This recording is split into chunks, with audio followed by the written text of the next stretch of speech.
একটা ব্লাড ব্যাগের ভিতরে ব্লাড কালেকশনের সময় এই ব্যাগের ভিতরে কতটুকু অ্যান্টিকোয়াগুলেন্ট থাকে? হ্যাঁ, আপনি বললে তো হবে না। আমি জানি, আপনার টুকা দিয়ে আমি বুঝতে পারছি যে আপনি জানেন। আপনি টেকনিশিয়ান, কাজ করে তো সে।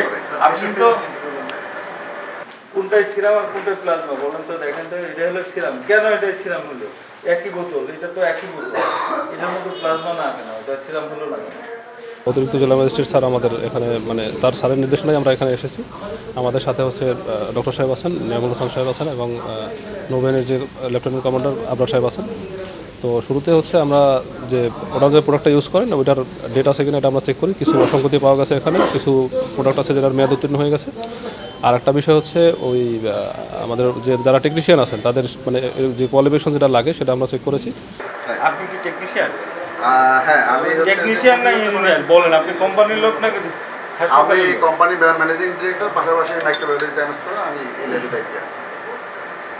আপনি কি এখন যারা রিপোর্ট করে, আপনি কি এইটা করেন না অন্য সবগুলাই আপনি করেন? টেকনোলজিস্ট আমার দরকার। টেকনোলজিস্ট আমার আছে, আমিও একজন টেকনোলজিস্ট। আপনারটা আমি বাদ দিলাম, আপনার টেকনোলজিস্ট কই? তাদের সঙ্গে কথা বলবো। টেকনোলজিস্ট কই? আপনি এখানে উনি টেকনোলজিস্ট আছে, আমি টেকনোলজিস্ট আছে, ওই পাশে আছে আমাদের শিফটিং 4 জনকে টেকনোলজিস্ট থাকে।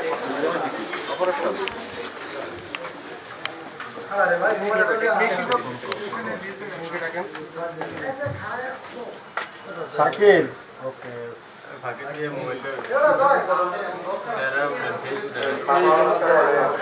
আকিজ নিয়ে এলো বিশ্বমানের বেবি ডায়াপার মাম্মাম। কটনে সফট ম্যাটেরিয়াল, বাবুকে দেবে র্যাশ ফ্রি সুপার কমফোর্ট। তারপর হচ্ছে মেশিনারি যেগুলো আছে ওগুলোর হচ্ছে একটা এক্সপায়ারি ডেট থাকে, এগুলো আমরা চেক করেছি। তো সেক্ষেত্রে হচ্ছে কিছু প্রোডাক্টের ক্ষেত্রে যেহেতু আমরা পেয়েছি এটা যে মেয়াদ উত্তীর্ণ হয়ে গেছে, তো ওটার জন্য শাস্তিমূলক ব্যবস্থা হিসেবে প্রাথমিক অবস্থায় 25,000 টাকা অর্থদণ্ড জরিমানা করা হয়েছে এবং ওনারা মুচলেখা দিয়েছেন এই মর্মে যে পরবর্তীতে এই ধরনের কোনো ধরনের প্রোডাক্ট ওনারা রাখবেন না। তো সেই শর্তে ওনাদের শুধুমাত্র আজকে জরিমানাই করা হয়েছে। পরবর্তীতে এই অভিযানের যে ধারাবাহিকতা এটা বজায় থাকবে এবং হচ্ছে আমরা যেটা করব পর্যায়ক্রমে প্রত্যেকটা ডায়াগনস্টিক সেন্টারে আমরা যাব এবং সেক্ষেত্রে হচ্ছে এই যে সমস্ত অসঙ্গতিগুলো আছে এগুলো আইনের আওতায় আনা হবে এবং আমাদের এই অভিযানটা নিয়মিত চলমান থাকবে। এটা কি টেস্ট করে? এটা আমরা ইমিউনোলজিক্যাল হরমোনাল যে টেস্টগুলো আছে, থাইরয়েডের টেস্ট আছে। এটা হচ্ছে বায়োকেমিস্ট্রি অর্গান। এখানে আমাদের প্রাইমেরি অ্যাভেলেবল আছে হচ্ছে প্রসেস হয়, শুধু প্রসেসটা হয় কিন্তু আমাদের হয়নি। আপনারা চেক করা ভালো হয়, আমি তো দেখাইলে আমার ভালো প্রোডাক্টটাই দেখাবো।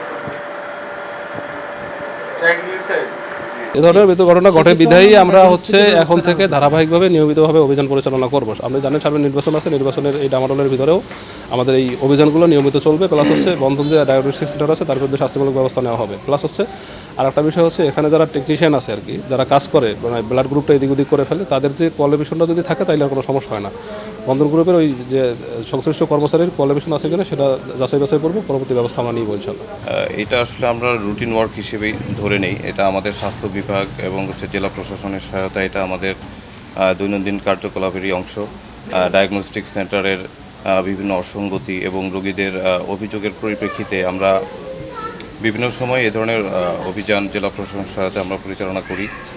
তারই ধারাবাহিকতা আজকে আমরা এই অভিযান পরিচালনা করতেছি।